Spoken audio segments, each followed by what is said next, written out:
Let's talk about EACC and the war on graft. So we'll have to wait to see as the process then begin to get new commissioners to the EACC. But DPP says 3 CSs, files approved going forward. What do you think this will mean for the war on graft in as far as getting a message clearly out that yes, on one hand, it appears to be suffering. You're seeing the commission leadership again going through the same motions, people throwing out the leaders. But on the other hand, corruption is a huge problem for Kenya. Yeah, I think it would be a good signal. One beautiful thing is that the president himself has resolved and has demonstrated that he would like to fight corruption. And he knows corruption affects services, affects performance of the country, and can't go down with his government. But corruption being a huge thing, huge to the extent that when people see money, they just run mad. So it would be a good indication, especially to those who are in government, that corruption may one day take you down. And I think it is good. The commissioners, especially EACC, even if whatever even if they stayed on, the damage was already done, and they would not have been as effective as they are. I think they should not have even have waited for the tribunal. They should have just left. But they didn't wait. The tribunal did not even get to start working. They dragged on. They dragged on when you could say the writing is on the wall. So the fight against corruption or people who blackmailed others to earn big salaries like parliamentarians, they blackmailed everybody, including the president. They said, you get this or never. Otherwise, and they said they would disband the Sarasarem Commission if she did not accede. It was by blackmail, and you people stand accused as Kenyans. We accuse you people in that field. And you better accept and say, we are earning illegal salaries that we got by violence, by threats. So corruption has to be fought. Yeah, I think for me, you know, I'm a stickler to accountability. And I do not at any one time compromise the integrity of institutions. But I think there are also issues of morality. Morality varies from person to person. I think that lady, I don't know, I can't talk much about Mumu Matemu. But what they did to Irene, I was almost about to call her and tell her, just believe there's a God. God, I mean, trust me, they are flimsical.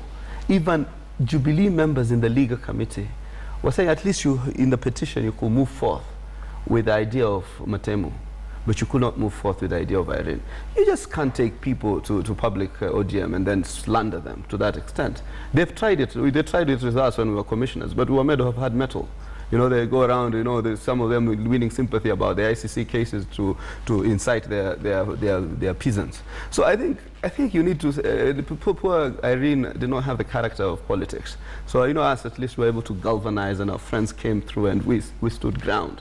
It's not, but you just take and politicize and just hit hard. In fact, some of the allegations against me actually built me at home. It's not a joke, you know, so it's not that it's all negative. But you take people and just smear them because you want to gain control of an institution. The president comes and says, you know, the secretariat is under siege from the commissioners. And then says, Nini ndo mnafuta watu kazi.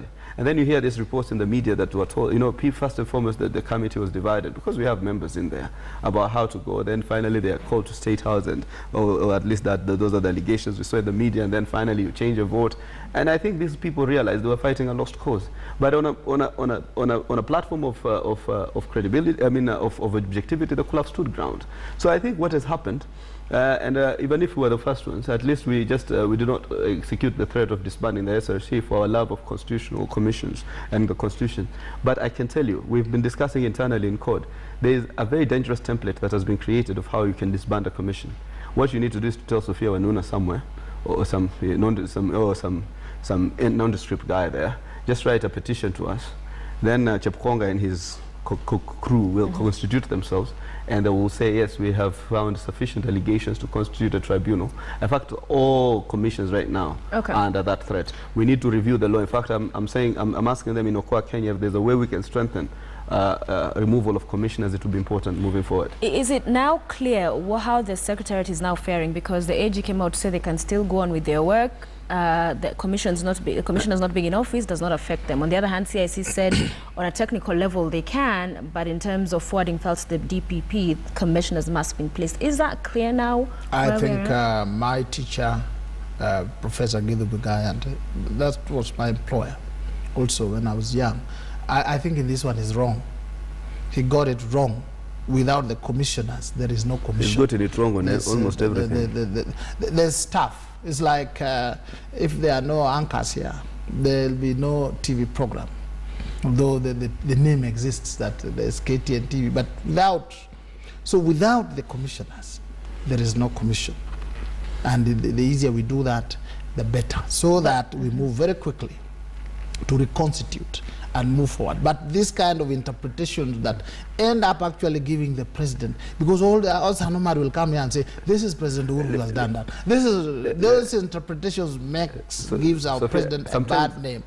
Let me just finish. Okay. You take, for instance, when it is convenient, they claim parliament belongs to the president. When it is not convenient, whatever, it is because you people compromised yourselves originally through illegal earnings. So now you cannot throw the first stone. That's so you're saying now the files been forwarded to the DPP. Just hold on. Then those you will not be recognized. It's illegal that is happening. Some judge will say there was no commission at this time. But then you can go around it legally in the sense that anybody or the DPP can prosecute without the necessary recommendations from the EACC. The EACC is specialized. Okay. If they go around it that way, but to say that the EACC can go on functioning the way it is, that is wrong. I also agree on that one, but I can tell you for a fact that even if he says there's an illegal salary, it has never compromised some of our positions on anything. In fact, history courts have redeemed us on many issues. In fact, if there's one person, you know, I was told Lucy Kibaki used to maintain certain order for errant public servants. I think if there was a person who deserved a slap as this Githu Muigai, he's misadvised the president on literally everything, from recruitment of people to go to be recruited in the police service, to violate a court order, the security laws amendment. Almost all the clauses that we contested, the court affirmed our position. At least the High Court, they are appealing. You have one of the president's advisors in studio, so maybe you should have him on that level to clarify on what advices the president getting. Every legal issue that they have been advised, they have had to swallow the humble pie. And then even for me, what I find so funny is for a president to take off and then turn back. I think you can just tell a level of mismanagement. Our time is up.